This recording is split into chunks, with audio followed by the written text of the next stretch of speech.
Brother, can you spare a dime?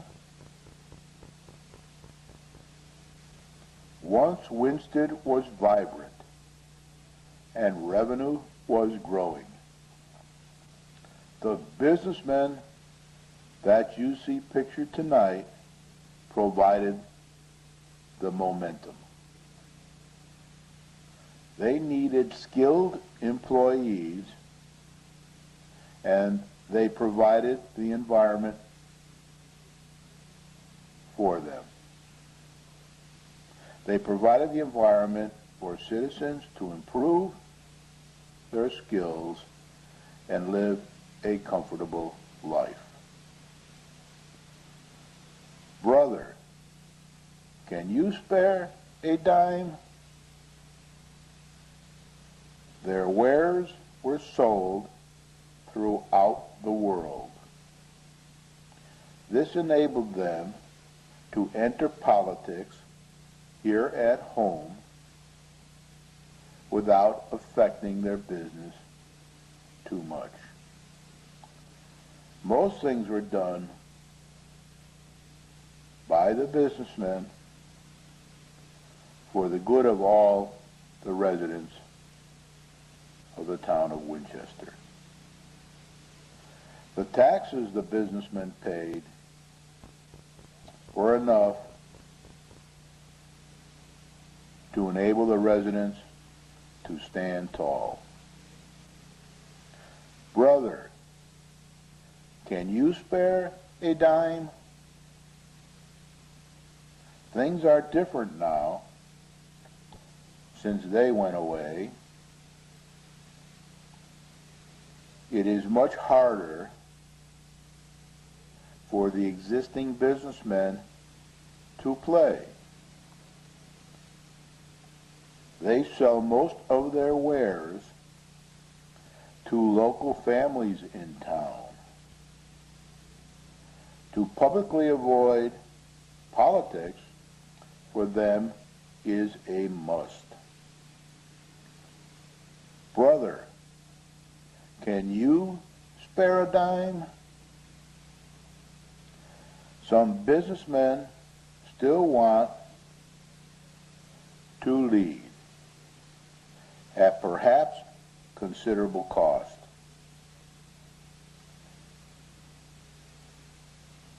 Their businesses may suffer somewhat, and perhaps they will incur a loss. We need their skills to help run the town business because they understand the importance of the additional profitable revenue that we need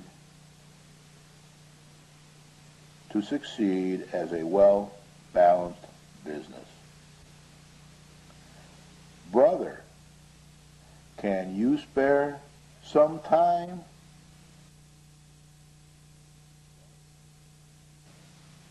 Can you spare some time?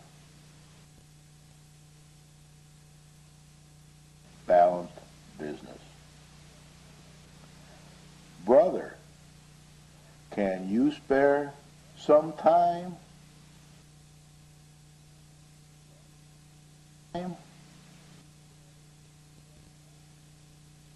Well-balanced business.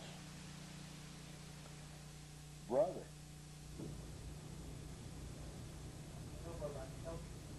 Okay, this is Brian O'Haron. Hi, how you doing? This is July 29th, 2009. Might rain tonight, may not, and it has been kind of muggy for the last few days. Brother, can you spare a dime? Brother, can you spare some time? Tonight we will talk about the importance of businessmen and the additional profitable revenue so badly needed by our town. The Democrats have held their caucus and after doing so, have announced 5 candidates for the Board of Selectmen. 2 are presently on the Board of Selectmen. The 2 businessmen running have recently joined the Democratic Party between the last election and now. A 5th candidate has also been chosen to seek election in the coming November election by the Democrats.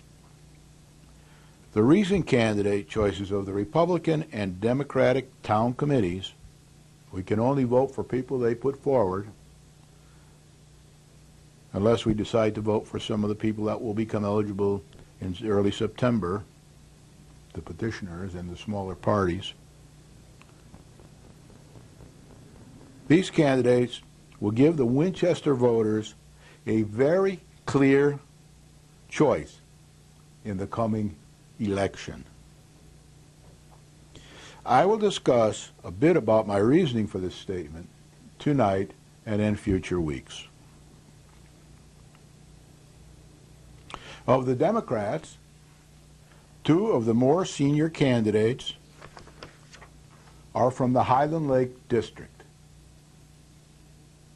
About 25% of the tax revenue base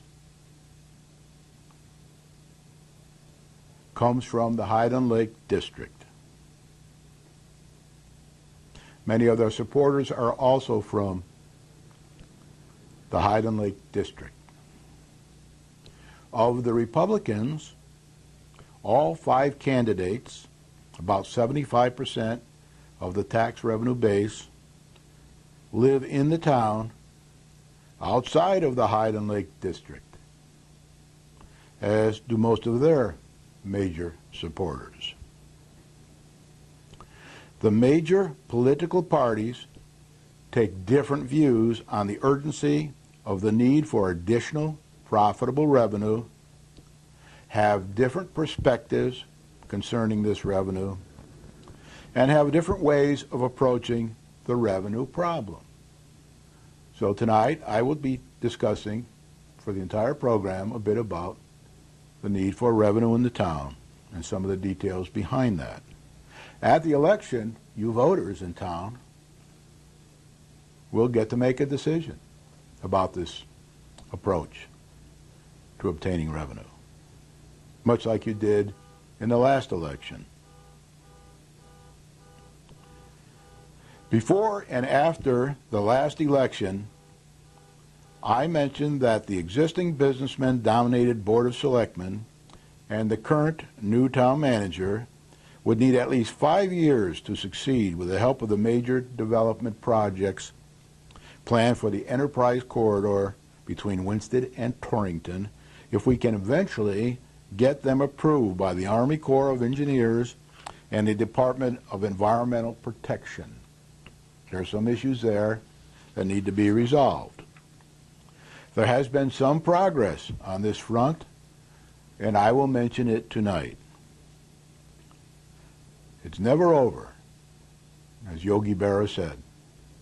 He made a couple of statements about things being over. The one I can say on TV is, it's not over till it's over. It is still my belief that if we can obtain a Board of Selectmen of 7 businessmen, we may have a better chance of successfully obtaining the quantum leap in additional revenue, additional profitable revenue to the town, over the mid to long term once the recession abates. With this year's slate of candidates, you may have 7 businessmen to choose from, for certain. Perhaps 8. Examine each platform closely once they are published before you cast your vote.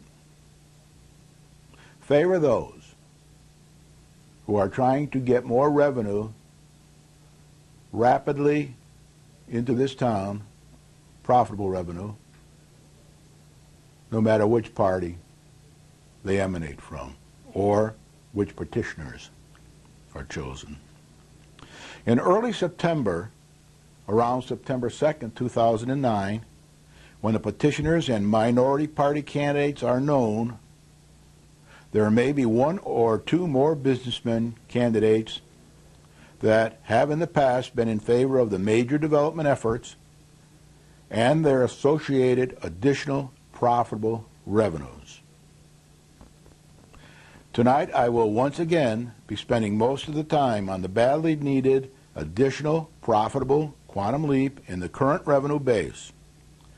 The new additional revenue that doesn't cost the town much money to maintain and can be used to bootstrap the town out of the dire financial condition that all areas of the town are experiencing.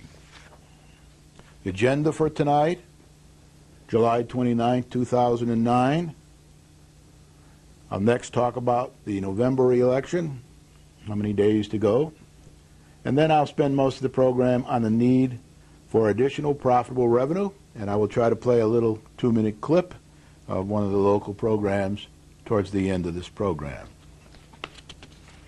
Election Day, November 3rd, 2009. It's on a Tuesday. There are 97 days left to the election. There are 13 and a half weeks left to the election. And there are 3.25 months remaining between now and the election on November 3rd, 2009. The finally weekly program, this program, Planning for Success, will end hopefully before 11/3/09. Now let's talk about revenue. This is, if you've seen this program over the years, you'll know most of this information, but I keep repeating it because a lot of people don't watch the show every week, and it's very important now with the election coming that everybody understand why we need this revenue. We are a town that has an imbalance. We don't bring in enough additional revenue to help pay our expenses. So we have to go to the taxpayers. And because of our form of government, the taxpayers can turn us down when we go there for money. And that has happened quite frequently in our past. We go through multiple referendums. The town is a bit in chaos until the referendum passes a budget. I think I averaged it out a few months back, and it was like our average, we average about two and a half referendums a year over the last 10 years. Maybe more now that we had another sixth reiteration 2 years ago. Now, the sources of revenue: property taxes. We get most of our revenue from property taxes. There are many, many, many institutions of one sort or another that are exempt from paying taxes in our town. Churches, for example, and other tax-free operations. Depends on their individual charters. So that is the major way that we get in property taxes. And if we don't grow our tax base in a profitable way, and by profitable I mean you have to have new people coming to town to pay taxes that require less upkeep than they pay in taxes. So you can make a bit of a profit to plow back into the town and its needs. That's very important. So I'm going to show you later some about that. Personal property taxes we pay if we own a car, a truck, a motorcycle.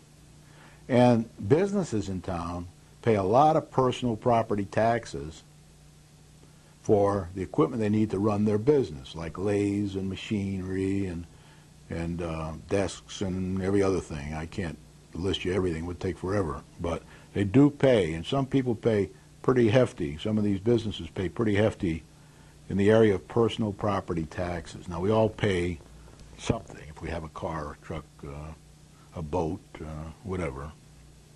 So that's the first two areas, taxes, property taxes.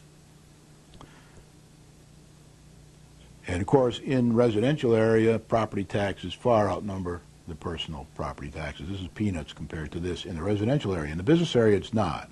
In the business area, you can get some pretty hefty personal property taxes.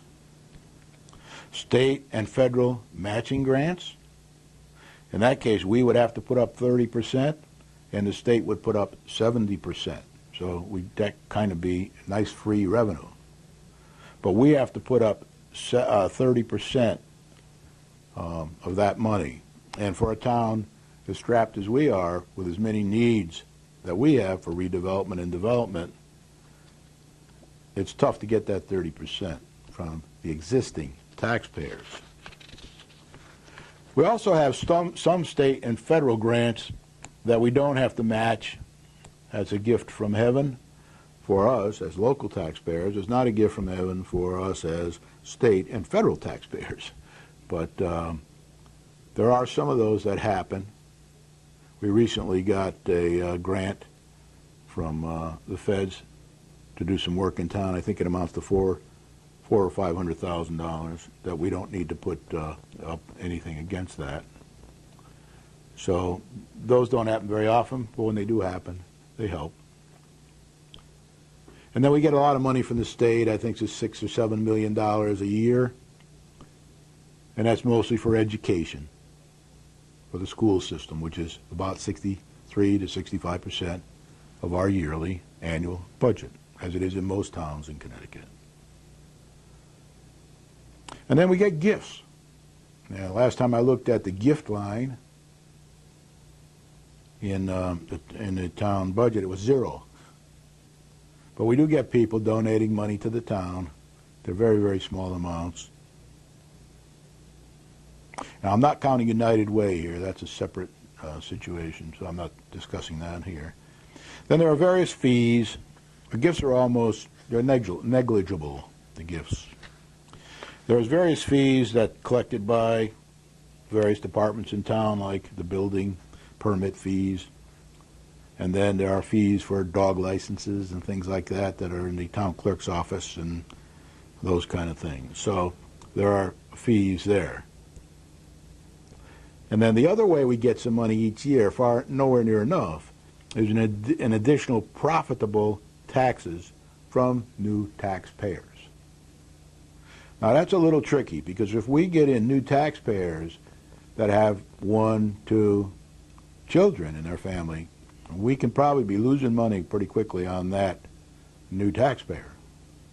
However, if we get somebody in that has a huge house on the lake or in town of Winchester or even around Winsted here, and they have, we're talking about now multiple millions of dollars in the house, not hundreds of thousands, millions of dollars. So then we will make a good deal of profitable revenue that we can then plow back into the town for development and redevelopment. Now, if they have a child or two, they'll still probably pay more taxes than it costs to educate their children. But with the cost of education as it is now, it doesn't take long before, if you have one child, you're paying out, say, $15,000, the town is, for their education, and they're not paying that much in taxes, then the town loses money on that deal. Now, overall, theoretically we take in enough to balance all that, but our town does not do that. We're scraping every year, and now we're laying off people, cutting classes, do all kinds of things, because the state is giving us less money, and we're not raising enough revenue in our own town to balance for that kind of thing. Now, the dire need for more revenue is here. When I first started this program, there were many people who knew that we needed this quantum leap in our revenue, profitable revenue.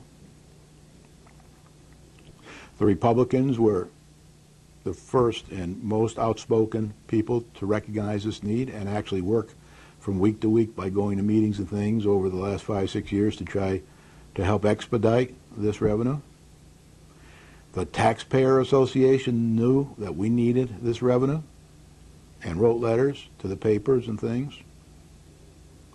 And in some cases, they had certain conditions they wanted to see met. And I kind of agree with that. I don't have a problem with that. The Economic Development Commission knew that we needed this additional profitable revenue. The Redevelopment Commission knew the same and were vocal. And even the existing at that time chairman of the Board of Education realized the need and was active in trying to help expedite the situation. Of course, everybody in the town hall before the last administration knew of the need for this, especially the financial director. So when I started to look at this 4 or 5 years ago, with my background as a systems analyst and as a CEO of corporations and a major executive in other corporations, I started to study the town to see if it was possible to get the revenue, because some of the people who had big need for the revenue would say, we can't seem to get the revenue from the town. So I went down and I looked at it for a while and I said, hey, the reason you can't get any revenue from the town is they don't have any revenue. They have many needs and many demands for the revenue, but they don't have enough revenue to go around. And if they go out to try to get more additional revenue from the existing taxpayers, they get managed back to an average of about 3.50% a year over the last 10 years. Maybe a little less now with the last 2 zero increases. So we're in a very difficult situation here. But I would say that most of the town now, after this 2 years of this program and 2 years of the Republicans in office, knows we need this additional profitable revenue. Now, when you go out to get this additional revenue, there's 2 ways to do it. One is to plan, and we've been doing that now for the 5 years that I've been looking at it. And we probably have another 5 years to go in planning before we really start to get any of the revenue. The other approach is to try to go ahead and do the planning, but in the meantime, pick the low-hanging fruit. It's very important to pick the low-hanging fruit. So when I went out, I started to say, do we have any low-hanging fruit? Now, if I were on the desert, Sahara Desert, and I was dying of thirst, and I was close to dying, and I saw a glass of water, it might have been a little dirty, I probably wouldn't say, I think I'll hang around for another month and see if I can find some cleaner water. I would probably drink the water and then use that as energy to move on and look for some more cleaner water to keep me alive. And then I would go, as soon as I was saved, I'd go to the hospital and say, check me out and see if that water I drank did me any harm. So now I want to tell you what some of the needs of this low-hanging fruit are, this additional revenue. The schools, K through 12, they could all use the money. The Gilbert School cost per average student seems to be going up. The town's cost for students seems to be going up, except when action is taken to manage it back. Painful action is taken to manage it back.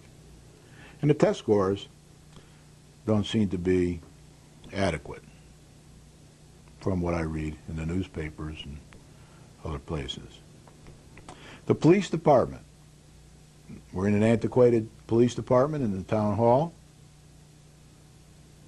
We have need for money to keep the additional money. The overtime's been a problem for the last few years. Keeping the policemen has been a problem for various reasons over the last few years. But there's money needed in that area. The fire department, we all know that the fire department is 150 or so volunteers, with only a couple minimally paid full-time people, or one full-time, one part-time, the fire chief. And they need equipment, they need fire trucks, they need building improvements. There's all kinds of things that are needed for the fire department.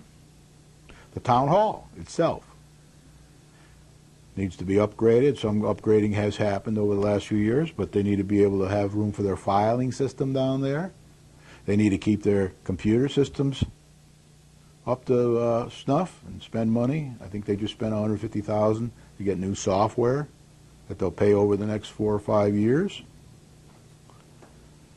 There's plenty of things that need to be done and will continue to need to be done in the town hall. Public works projects of all kinds around town. Bridges, roads, things like that. They're always in need of money to either do the work or to match a grant from some other organization to help them bring the money into town. Town economic development, I put that all in one big basket. That's everything we want to do in the economic development area, whether it be bring more factories into town, clean up the downtown area and make it into whatever they want to make it into, the gateway to the Berkshires, help get rid of a lot or make better use of the buildings that are downtown.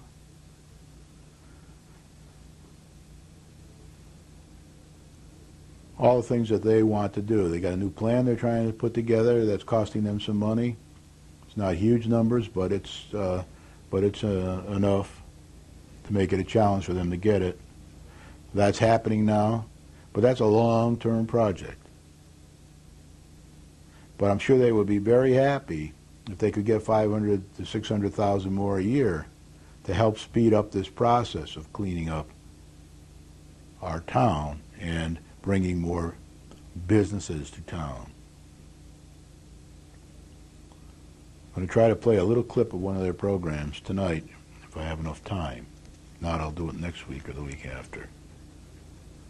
Highland Lake. Highland Lake is always in need of money. There's a lot going on up at the lake. And over time, they're going to need plenty of money to do the things they want to do to keep the water quality consistently clean and healthy. And then we need money for matching funds for everything we do.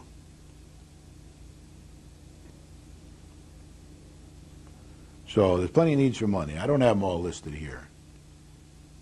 But in 3 years ago, 1906, middle of 1906, I wrote these green papers. And I outlined what we could do if we got a good, healthy lump of additional profitable revenue into the town each year, in addition to what the existing taxpayers pay, and even a little hike in the existing taxpayers' acceptable hike in what they pay each year. These green papers are down in the town hall, in the town clerk's office, and if you read these, they're a little bit out of date now because I don't have time to update them right now, but they make the point. The basic point was get the low-hanging fruit money in, and then every year give a little to each of these organizations I talked about to set up sinking funds or to spend the money that year in each of the necessary areas. So you can get that down there. I don't want to go into it. Maybe later before the election I'll elaborate on this, but not right now. Right now, what I want to show you is how this tax money comes in. And I've done this before, but I wanted to summarize it again on this program.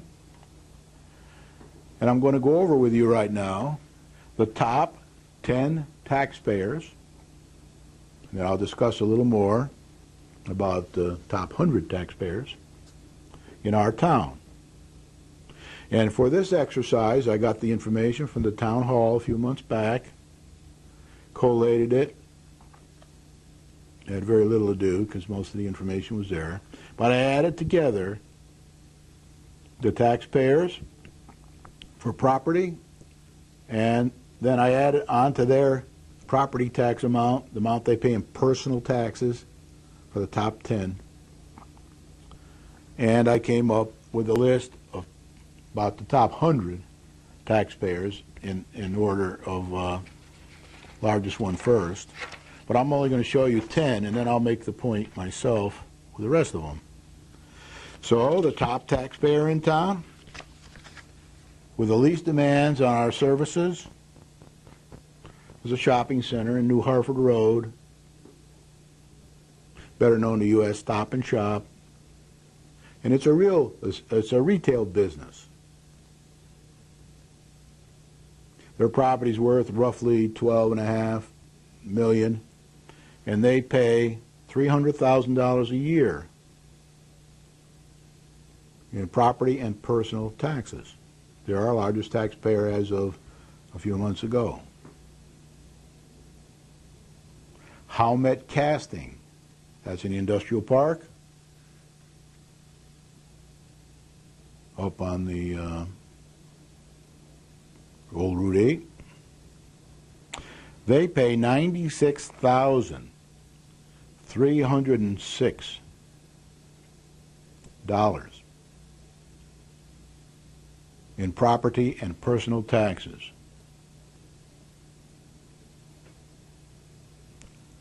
And it's a business in the business park. It's industrial. They're a very good company too. They do donate money around town for various needs. And they've been very good to the town from what I gather. They're number 2. Now this is profitable, very profitable. Because as a company, they have no children in the school system. The children will come out of the taxes of the homeowners, the people that work in the factories.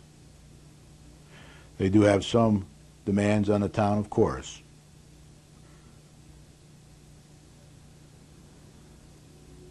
But they're basically pretty profitable for us. We need more of them. Litchfield Garden Apartments, Nanny Drive. These are rental apartments. $79,607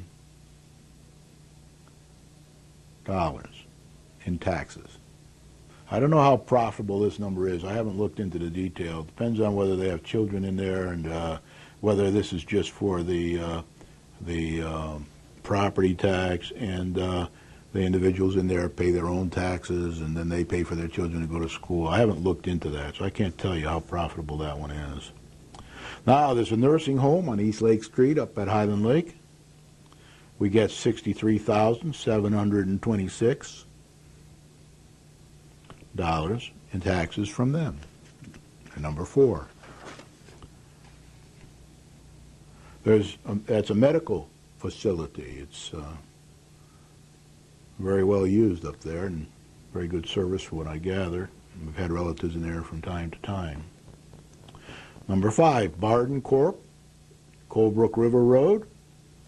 The actual plant, Sterling Sintered, is on Rockwell Street, and it's industrial. So you got $56,269 in taxes. The next one are the Litchfield Heights Apartments. Mountain View Terrace, rental apartments. Again, I don't know how profitable this money is. I'd have to look into that further, which I think I will do now that I'm interested in it. And then the Gilbert Clock property on Wallen Street, $50,598 there. And they're rental apartments as well. So I'll have to check into that one as well. And then the next one is interesting. The next two are very interesting because they are multi-million-dollar residences, residential property. They're up around $2 million maybe. On the books for $2 million. That's their assessed value. Their real sales value, appraised value may be higher. Well, it will be at least 30% higher, maybe more. So you're up in the millions here. And this one here on Grantville Road is a private home, $47,791 in taxes paid to this town. I'm pretty sure that's profitable money to the town. Horowitz. This is a summer residence from what I can understand up at the lake. They pay $44,482 in taxes, and I'm pretty sure they don't use, it's very profitable, that money, because they live in New Jersey or somewhere in Greenwich or somewhere, and they're basically summer residents, although I'm sure they come down in the winter from time to time. But I don't think they have any children in the school system, which is the biggest expense that would come out of this $44,000. If they had 3 children in the school system, they would we'd break even on this particular one. But I'm pretty sure they don't. So anyway, that's on West Wakefield Boulevard. And that's a private home.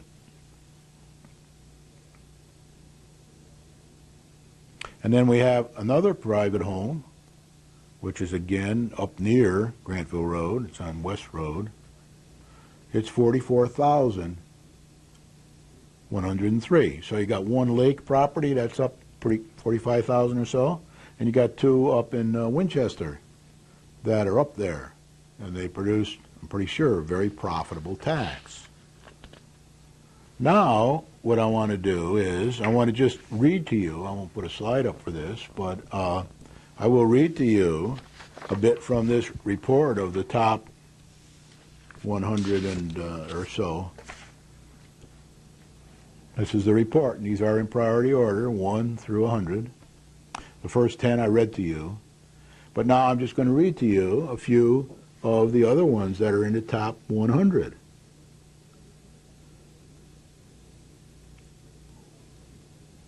Elmont Realty Associates, that's Electric Motion, manufacturing. Glen Limited Partnership, 101 Whiting Street, Homer D. Bronson Corporation, Camp Wanee Associates, MRC Bearing Incorporated, Elmont Realty Associates, Consolidated Commercial Controls. There's one Dr. Cutter, LLC, Sasco. It goes on and on. But most of these are large buildings and businesses, enterprises.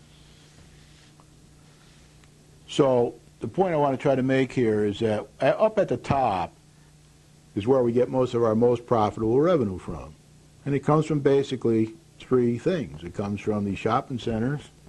We only have one. It comes from manufacturing operations. We get a lot of personal property taxes from them as well as regular property taxes. And it comes from these large $2 million homes that are starting to come into the area. So that's kind of what this pattern is here, in those 3 categories. So now when we say, well, we need to add more profitable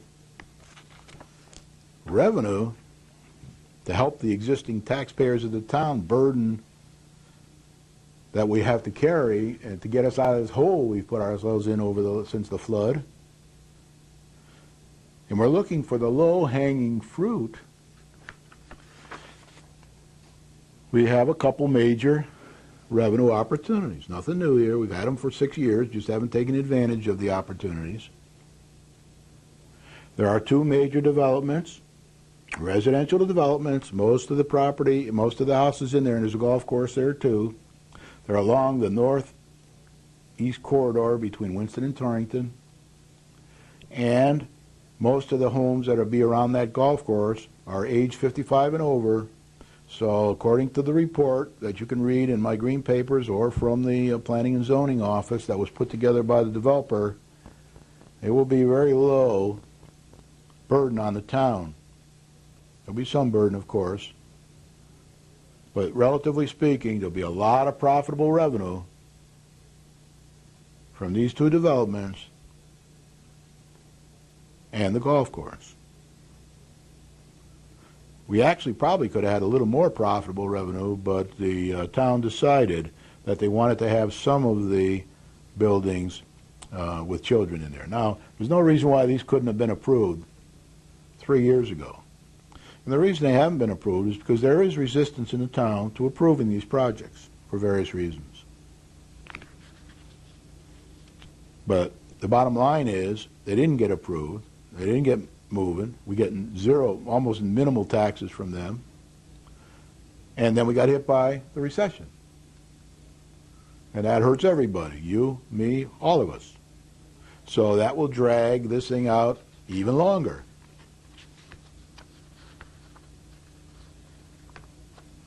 The other opportunity we have, major opportunity, remember in the top 10 to 100, most of these are now the larger residential areas, especially the ones that have fewer children in them.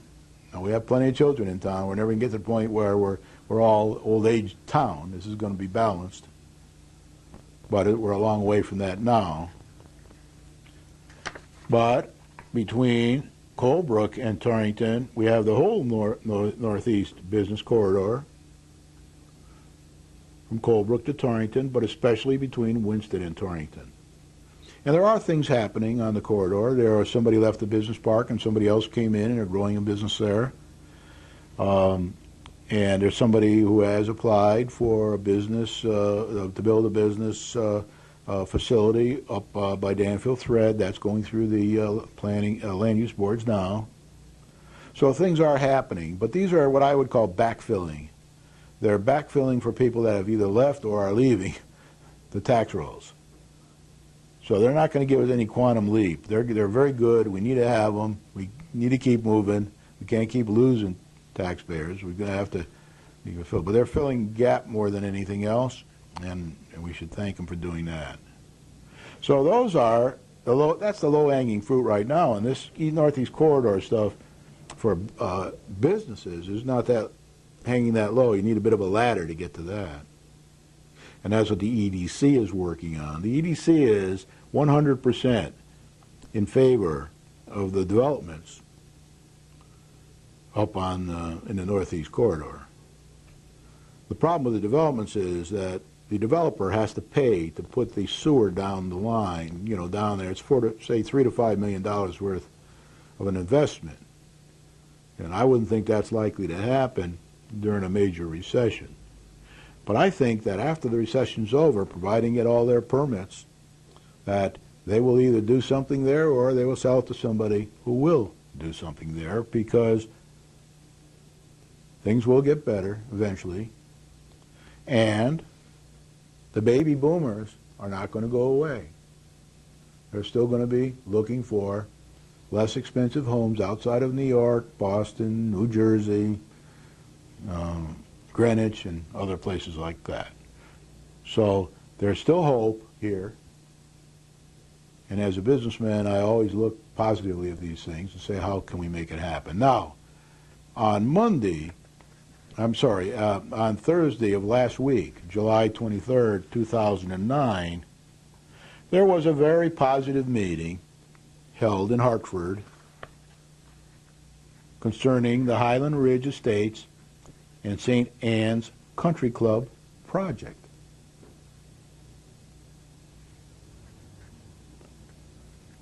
I went to that meeting. I was a guest and I was invited and I went. The attendees at that meeting there was about 15 to 20 people at the meeting, the Army Corps of Engineers,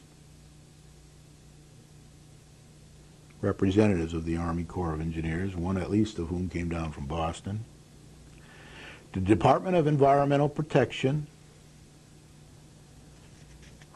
the Highland Ridge Estates and St. Anne's Country Club developer and his experts, various Winchester officials. The mayor was there and said positive things about this development. He also said that the town wanted it to be done right and correctly. There has been no evidence yet that this development will hurt the lake, the Canavo Spring, or any of the wells in the area. That's all public information that was presented at the various land use board meetings. The town manager was there and spoke positively. The director of planning was there and spoke positively. And the selectman interface to planning and zoning was there and spoke positively. And then I was a guest. I'm not sure if there were any other guests there. I do have a list here of all the attendees that signed the sheet, if they didn't sign the sheet. And when I attended, I wrote right on the list here that I was a private individual interested in this project as a citizen, and I was not representing the Inland Wetlands Commission, which I am a member of. How did I know there was a meeting?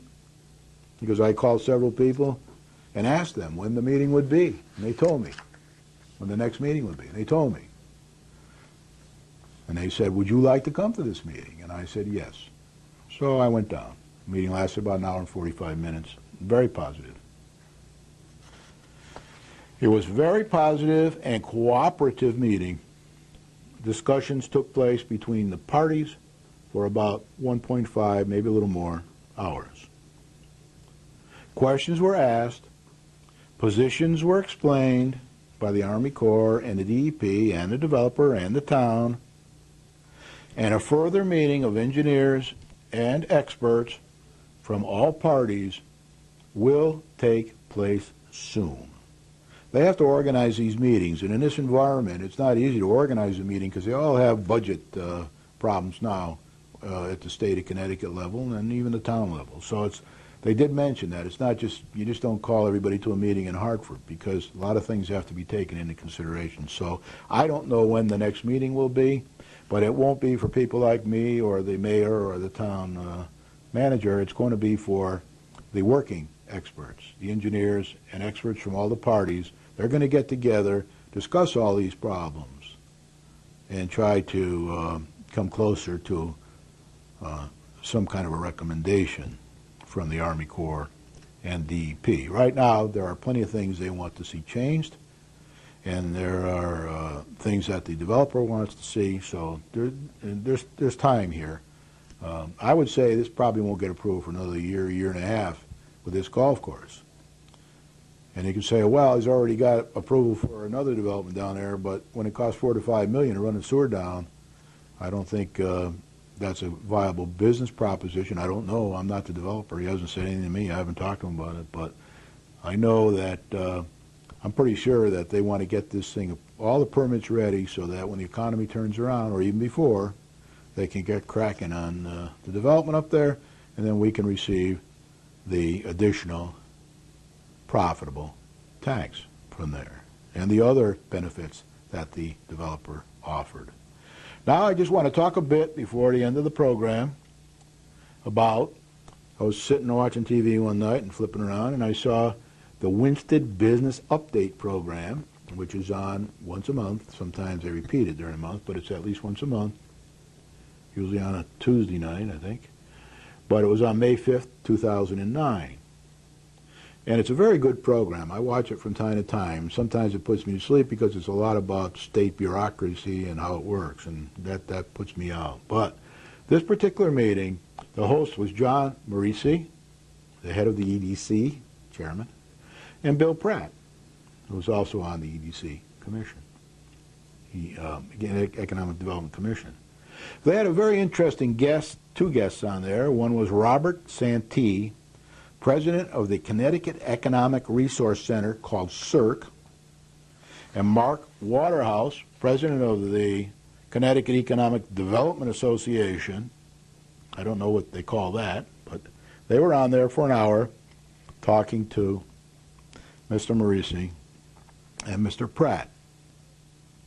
And they were talking about various aspects of the state and how they handle economic development.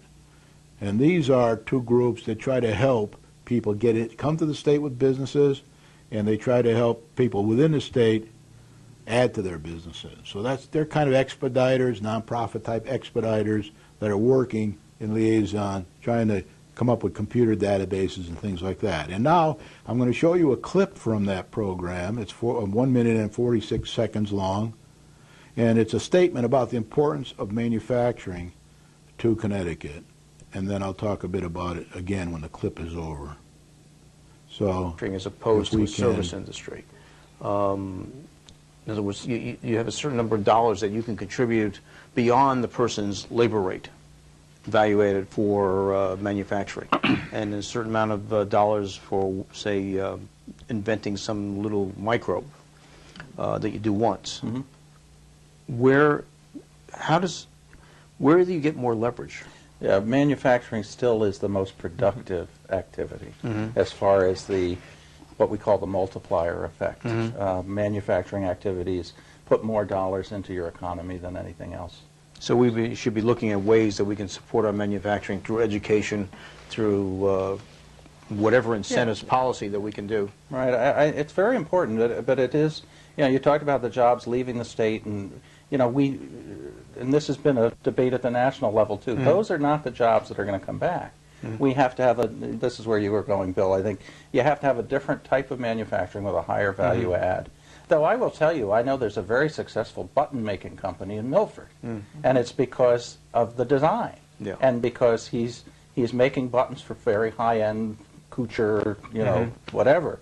And there's also a guy who puts little I guess it isn't transistors anymore, but little electronic components together in New Haven, and it's piecework. And it's very labor intensive, but his customers require a very high level of quality. So there are things like that can be done in Connecticut still, and aren't going to go to the next China, because it's not even going to China anymore or India anymore. And a lot of the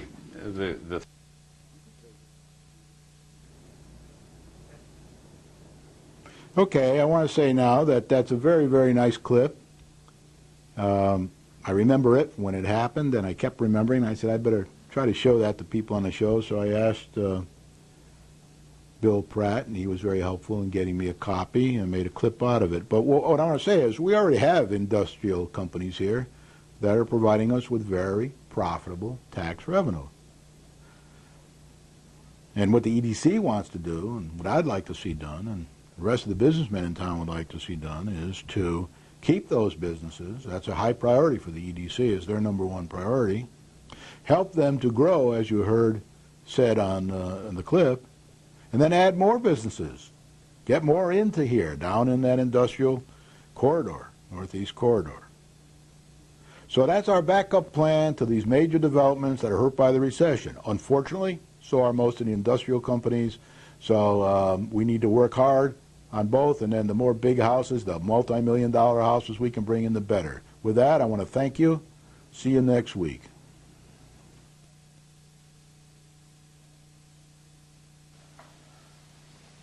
Brother, can you spare a dime? Once Winsted was vibrant and revenue was growing. The businessmen that you see pictured tonight provided the momentum. They needed skilled employees, and They provided the environment for them. They provided the environment for citizens to improve their skills and live a comfortable life. Brother, can you spare a dime? Their wares were sold throughout the world.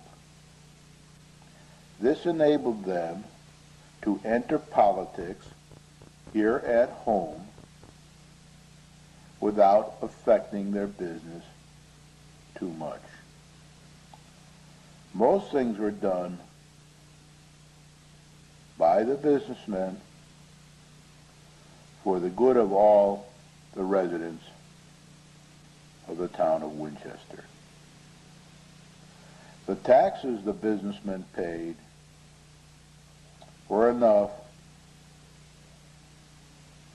to enable the residents to stand tall. Brother, can you spare a dime?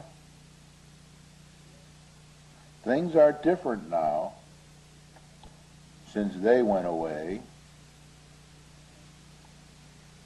It is much harder for the existing businessmen to play. They sell most of their wares to local families in town. To publicly avoid politics for them is a must. Brother, can you spare a dime? Some businessmen still want to lead at perhaps considerable cost.